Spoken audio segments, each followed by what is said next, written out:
బకాయిలు చెల్లించని కారణంతో ఆర్మూర్లోని జీవన్ రెడ్డి మాల్ ను ఆర్టీసీ అధికారులు స్వాధీనం చేసుకున్నారు. ఒప్పందం ప్రకారం Vishnujith infra developers private limited బాధ్యులు అద్దె చెల్లించకపోవడంతో హైకోర్టు ఆదేశాల మేరకు జీవన్ రెడ్డి మాల్ ను స్వాధీనం చేసుకుంటున్నట్లుగా ఆర్టీసీ అధికారులు తెలిపారు.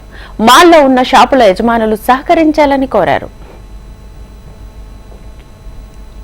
2013 జూన్ 1న గత బీఆర్ఎస్ ప్రభుత్వం నిజామాబాద్ జిల్లాలోని ఆర్మూర్ బస్టాండ్ సమీపంలో 7059 చదరపు గజాల భూమిని Vishnujith infra developers private limited కు బిల్డ్ ఆపరేటర్ ట్రాన్స్ఫర్ కింద 33 ఏళ్లకు లీజుకిచ్చింది. అయితే 2017లో ఆ స్థలాన్ని ఆర్మూర్ మాజీ ఎమ్మెల్యే జీవన్ రెడ్డి సతీమణి రజితారెడ్డి టేకోవర్ చేసుకుని జీవన్ రెడ్డి మాల్ మల్టీప్లెక్స్ ను నిర్మించారు.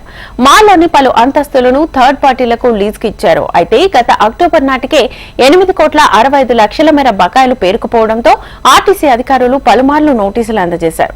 దీంతో తొలి విడతలో 1,50,00,000, డిసెంబర్లో 2,40,00,000 రూపాయలు ఆ సంస్థ నిర్వాహకులు చెల్లించారు. అనంతరం ఆర్టీసీ జారీ చేసిన షోకాజ్ నోటీసులను సవాల్ చేస్తూ గత ఏడాది డిసెంబర్లో విష్ణుజిత్ ఇన్ఫ్రా డెవలపర్స్ నిర్వాహకులు హైకోర్టును ఆశ్రయించారు. హైకోర్టు మధ్యంతర ఉత్తర్వులు జారీ చేయడంతో జనవరి, ఫిబ్రవరిలో 2 కోట్ల రూపాయలు చెల్లించారు. మరో నెల రోజుల్లో మిగతా అద్దె చెల్లించాలని అప్పట్లోనే హైకోర్టు స్పష్టమైన ఆదేశాలు జారీ చేసింది. ఆ గడువు పూర్తయినా 2,51,00,000 రూపాయల అద్దె బకాయిలను సదరు సంస్థ చెల్లించలేదు. దీంతో ఈ నెల 9వ తేదీన ఆర్టీసీ అధికారులు మళ్లీ నోటీసులు జారీ చేశారు.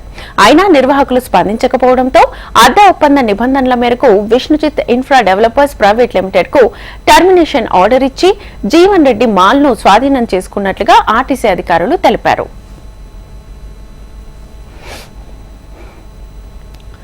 అయితే బకాయిలు చెల్లించాలని గత 5 సంవత్సరాలుగా 20కి పైగా నోటీసులను సంస్థ జారీ చేసింది. హైకోర్టు ఉత్తర్వులు, అద్దె ఒప్పంద నిబంధనల ప్రకారం Vishnujith infra developers private limited కు టర్మినేషన్ ఆర్డర్ ఇచ్చి భవనాన్ని టీఎస్ఆర్టీసీ స్వాధీనం చేసుకుంది. టీఎస్ఆర్టీసీ ప్రజల సంస్థ. అద్దె బకాయిల విషయంలో సంస్థ ఏమాత్రం రాజీ పడేది లేదని, నిబంధనల మేరకే వాటిని వసూలు చేయడం జరుగుతోందని ఆర్టీసీ ఎండీ సజ్జనార్ స్పష్టం చేశారు.